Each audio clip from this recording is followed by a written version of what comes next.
We have made real progress in the economy, and sometimes that hasn't gotten enough attention. Some of the tough decisions that we made early on have paid off. Decisions that helped us not only recover from a crisis, but begin to lay a stronger foundation for future growth. We refocused on manufacturing and exports, and today our businesses sell more goods and services made in America than ever before around the world. After a decade of shedding jobs, our manufacturing sector has now added about 500,000 new jobs, and it's led by an American auto industry that has come roaring back after decades of decline. We decided to reverse our dependence on foreign oil, and today we generate more renewable energy than ever before and more natural gas than anybody in the world. And for the first time in nearly 20 years, America now produces more of our own oil than we buy from other countries. When I took office, we invested a fraction of what other countries did in wireless infrastructure.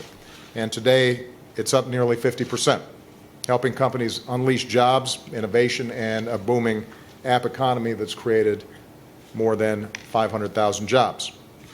When I took office, only 5% of the world's smartphones ran on American operating systems. Today, more than 80% do.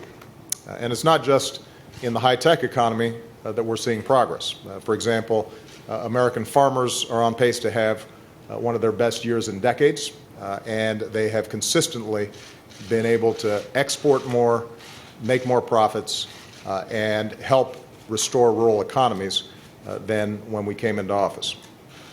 And yes, we decided to take on a broken healthcare system.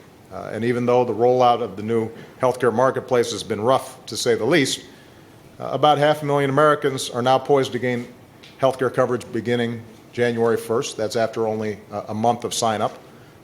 We also have seen healthcare costs growing at the slowest rate in 50 years. Employer-based health costs are growing at about 1/3 of the rate of a decade ago, and that has an impact on your bottom line.